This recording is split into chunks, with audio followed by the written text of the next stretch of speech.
Bom, esse tal inquérito das fake news é flagrantemente ilegal. Ele é repleto de vícios de origem, abuso de autoridade e violações à Constituição, às garantias fundamentais, ao devido processo legal e aos direitos humanos. Quem compactua, ou mesmo quem é conivente com esse inquérito, escancara publicamente o seu viés autoritário, porque só alguém que coloca suas preferências políticas acima do seu compromisso com os valores democráticos pode apoiar um ataque tão covarde à liberdade de expressão. Bom, como vítima rotineira de fake news, de injúrias e de difamações, eu tenho todo o interesse do mundo na investigação e na justa punição daqueles que usam de estrutura e verba pública para promover mentiras e desinformação. Mas incitações à violência, ameaças a pessoas físicas e notícias fraudulentas foram ardilosamente colocadas na mesma prateleira de opiniões legítimas e críticas incisivas. O espectador da CNN já viu e reviu esse filme. Inclusive ontem, eu sou reiteradamente acusado de promover ataques, quando na verdade eu faço apenas críticas embasadas, que refletem a minha percepção da realidade dentro dos limites legais da liberdade de expressão. Não à toa, eu nunca fui sequer processado por crime contra a honra. E se processado fosse, certamente seria absolvido, eu tenho plena convicção disso. Mas voltando ao STF, a gente não pode abrir mão do direito de afirmar em alto e bom som que o Supremo Tribunal Federal é uma vergonha. Porque isso não é um ataque à instituição, mas uma crítica à atuação dos seus membros, alguns dos quais, no entendimento de muitos, não atendem sequer ao critério técnico de possuírem o tal notável saber jurídico. E numa nota pessoal, para que fique bem claro, eu não defendo intervenção das Forças Armadas, o fechamento do STF ou qualquer outra pauta mais radicalizada. Eu defendo o impeachment de ministros que cometeram abuso de autoridade e crime de responsabilidade, a reforma do sistema de indicação para o STF e o estabelecimento de mandato de 10 anos por exercício desse cargo.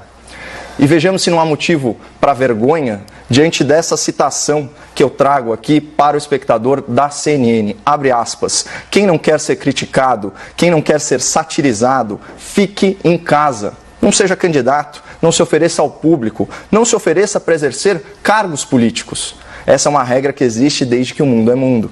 Querer evitar isso por meio de uma ilegítima intervenção estatal na liberdade de expressão é absolutamente inconstitucional. Bom, eu não poderia concordar mais.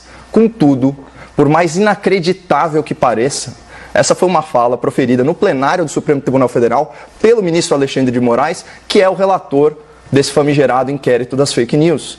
Essa fala do ministro, além de escancarar a sua incoerência, o seu casuísmo e a sua pessoalidade ao julgar matérias relacionadas à liberdade de expressão, ainda contém uma ironia do destino.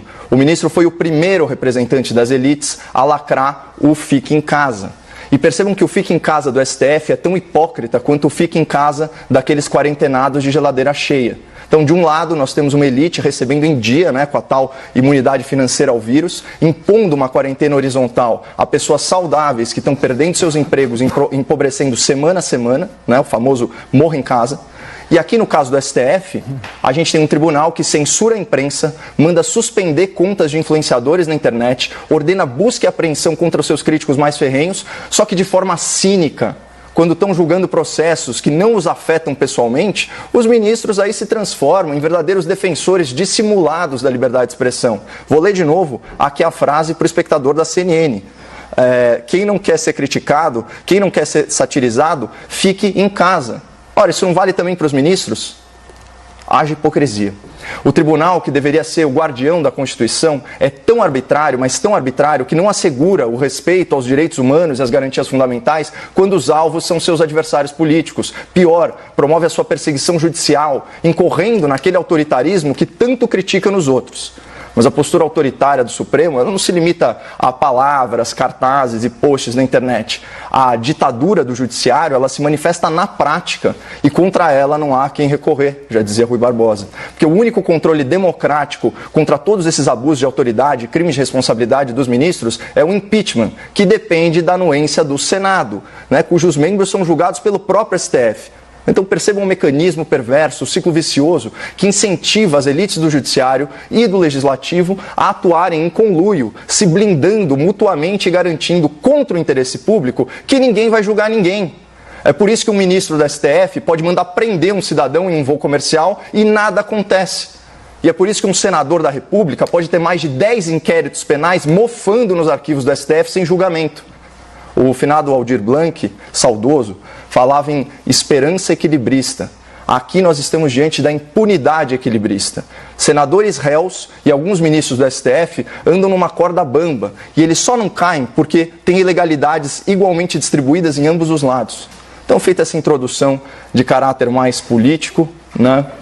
Ao longo do debate eu pretendo explorar argumentos de natureza jurídica que fizeram, inclusive, a Procuradoria-Geral da República rechaçar e solicitar o arquivamento desse inquérito ilegal que desonra e envergonha, sim, a instituição do Supremo Tribunal Federal.